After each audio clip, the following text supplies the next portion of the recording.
Hola, amigos, and welcome to the last show on Televida. We've got something special today. Our first musician on the last show. I know it took a while. We have our first musician, but we saved up. We got a big one. Houston M. Smith is our guest. He started in South Kansas City, a lot of the same neck of the woods I was in, maybe 20 years later for him, actually. But great musician at Rockhurst, went to the renowned school at Berkeley. And then he came back to Kansas City, but he's done a lot of great stuff along the way. Our guest today on the last show is Houston M. Smith. Check him out.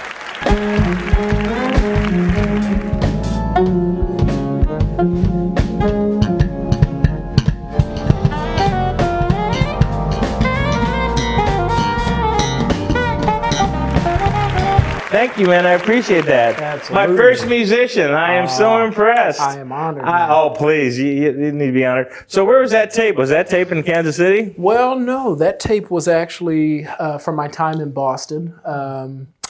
Once I arrived, I was very busy meeting all new musicians and playing and collaborating. This is one of my favorite musicians, John Michael Bradford. Was he a Boston guy? He's actually a New Orleans guy, New Orleanian trumpeter, and we connected well at Berkeley and played a lot of shows together, did a lot of things together. So this is from that time. Well, here's a weird question. What's the difference between a Midwest musician, because you've been all over the world, a Midwest musician and a East Coast musician? You know what I mean? Because I'm going to just lump in New York and Boston for the same, but you have those guys and then you have the Kansas City, St. Louis, Memphis guys. What's the difference?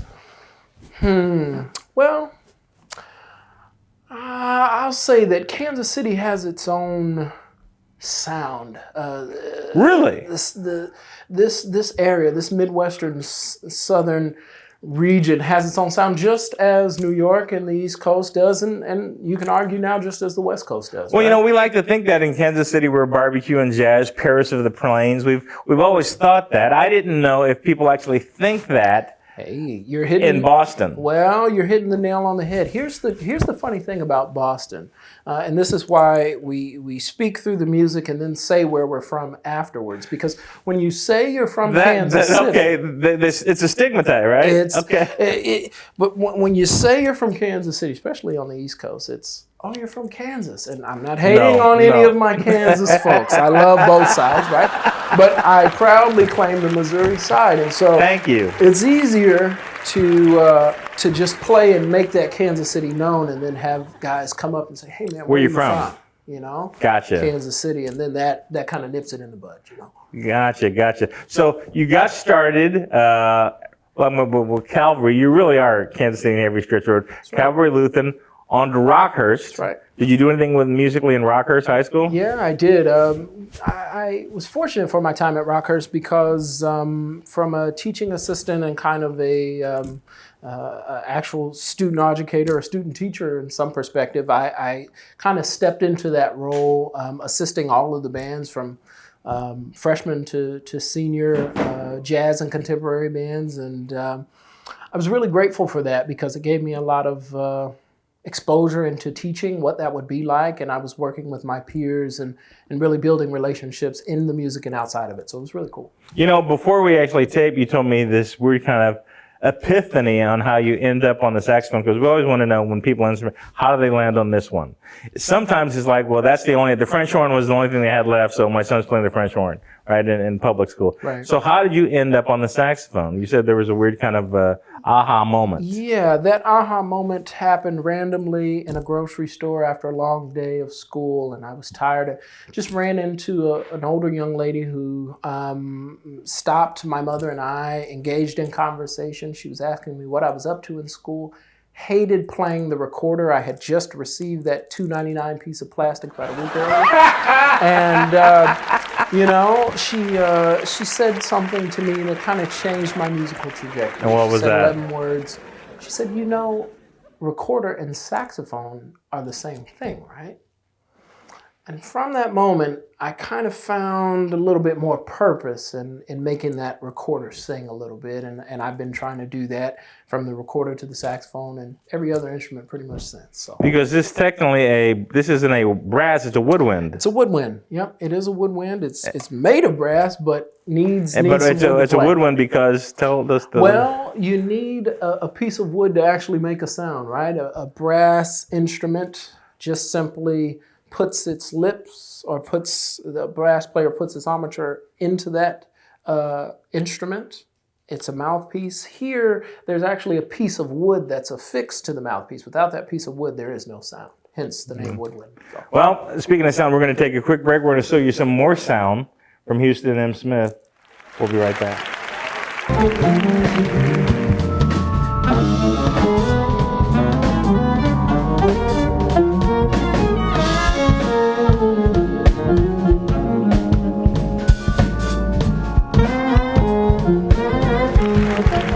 You know, when I was doing my research on you, one of the things I read was that you had a special honor. Not most folks, when they come back from Boston or wherever, Kansas City, they're lucky if they get to go to a Chiefs game. They're lucky if they get, hey, I got a ticket. Rarely do people just come back on a whimsy and get to play at a Chiefs game. And that's what happened to you, right? That's right. That's right. How'd that happen? Well, I'm very. You and Clark up like this? Well, if you're watching, Mr. Hunt, I'd like to know you, you know. But I luckily just had a good surrounding and a good group of mentors. Just happened to pick up the phone at the right time, right? A lot of it for musicians is being Life is serendipity. It is. When preparation meets opportunity, right? That's right. Robert Evans. You know, and when it knocks, you have to be ready. So I just happened to be sitting actually looking to see what the next thing was going to be. And lo and behold, the phone rang with an opportunity to play for the Chiefs. Any hesitancy? Not at all. Actual elation because I know, but you're 19 years old. Oh no, You had that kind of swag? I feel that seeing the where time. we're at, Yeah. you know, we're in Kansas City. I feel that we should have, or we should be representing, and tying in those music into the sports, at least more than just a Christmas day or an international jazz day where a game happens to be the same day, you know. So seeing that they recognize And they featured need. local artists, and not They just the do. collection, not just the band from CMSU or That's right. something like that, right? That's right. They feature local artists and they try to, you know, give that opportunity for exposure. So it's, what are you going to do with that 90 seconds, right? Were you nervous? Not at all. I was, like I said, I was just really elated. I realized how small I was. You know, I think I'm relatively tall, but I'm actually not. You know, Was there a delay? I always hear that there's a delay. The sound comes out of the sax, and then you hear it like. So did you have to put in like some earbuds or something so the sound didn't the delay? You know, some folks do prefer to wear those in-ear monitors and do that kind of thing. I wanted to actually experience my sound in that stadium. I didn't have any problems playing behind myself. It's once you get started, you're in your own zone. Okay, so explain that, because playing behind myself. Explain that to us. So you mentioned the delay, right? Yes. So if you're in a really big stadium like Arrowhead, it's inevitable that if you're playing in a microphone, you're going to hear yourself, right? So once you play and you play something, well, you're going to hear it back. So it's not instantaneous like you're at the Blue Room at 18th and Vine. It's not instantaneous at all. It's probably about a 3 or 4 or more Now second that delay. can freak folks out. It can. I mean, it would if I was doing stand-up, if I heard my punchline and I was supposed to be 12 seconds into the next joke. Well, when that ain't gonna happen. When you're doing that stand-up, you know what you're doing. You've started and you're off to the races. Yeah. So basically, what happened is that you ended the anthem and you were still playing. Oh, I was still playing. Rockets were going off. People were cheering. You start, you push through, and you finish, and you're looking for that inspiration to really make an impact on folks. All right, so it comes full circle.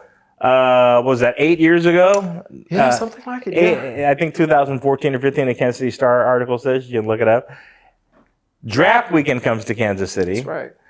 Everybody is on 18th and Vine. That's right. We're showing our best. That's right. You're there. Well, how was it?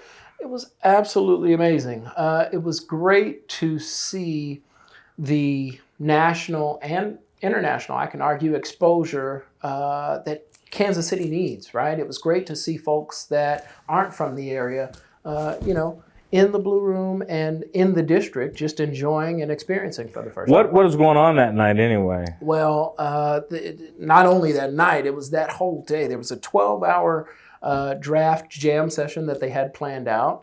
And in addition to that, the other restaurants and other venues on the Vine were hosting other kind of jam or Soiree draft had events. stuff going on. Soiree had things going on.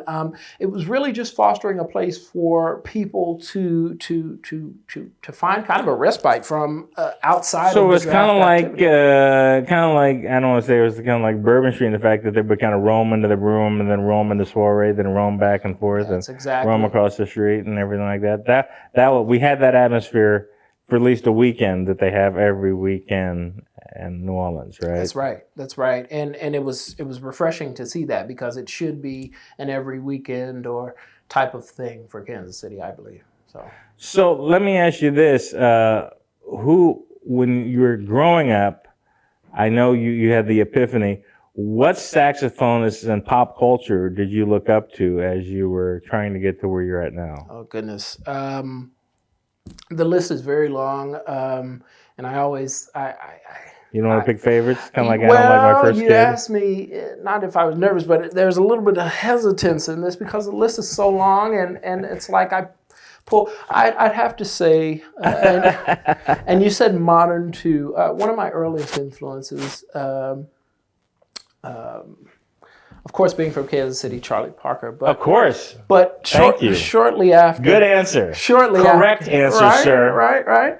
Shortly after Bird, I kind of got into a lot of different tenor players. I'm an alto player myself, but I found a lot of my early inspiration from guys, especially modern guys like Kirk Whalum, some older guys too, Don Bias, some other Kansas City luminaries, Lester Young, so on and so forth. The list goes on, and it's really wide, right? It's not a genre specific thing. It's just about who I connected with and who spoke to me. So Speaking of connecting, when you listen to the greats, Mr. Parker, is it better to connect with them on vinyl or electronically? Very good question. Vinyl all day, right? What? Oh yeah. Oh, come on now. Are you one of these vinyl people? They've said that. Listen, I may look relatively young, You but are. I'm quite the old soul, and so I appreciate vinyl because it's an experience, right?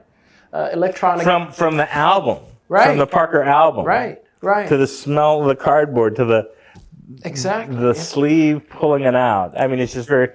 But I didn't know. Okay, that's the nostalgia in me. But Sure. the trained ear, the technical artist, the sound.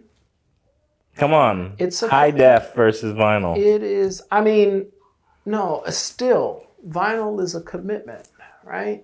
And I think why the music spoke, or why it was so great, why folks came out and supported, why these guys, not only because they were innovating on top of the music, but because folks, that was their only way that they could hear it, and that required them to do something. It required them, if they wanted to hear commit. the music, they had to commit to that, right? They couldn't just They put 2 that seconds on record and off, player in the living room. right? They played it tip to end. Right? They didn't get up and just smooch it. That's I mean, right. And you couldn't do that, right? Or at least it wouldn't be as easy as just dragging your finger and saying, let me skip from second no, two and to- now that I think about it, because now everything is instant gratification. I have a playlist. If I don't want a song, I'm just on to the next one. That's right. I can't remember the last time I committed to an album. Right.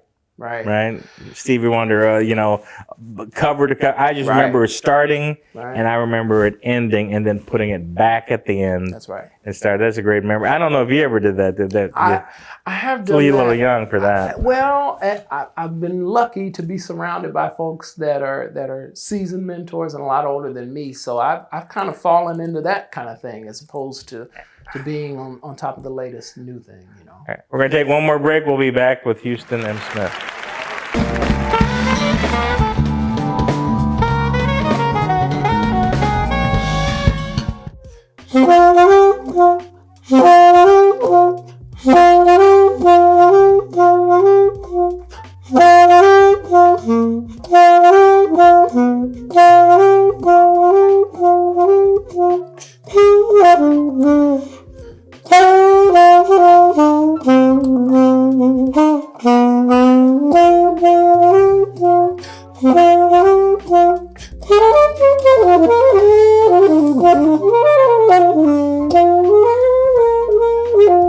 Thank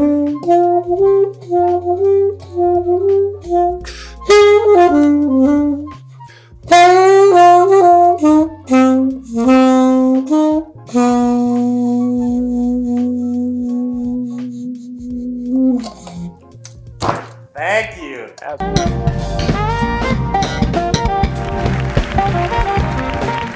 So have you worked every place on 18th and Vine and Mutual Musicians Foundation? I have.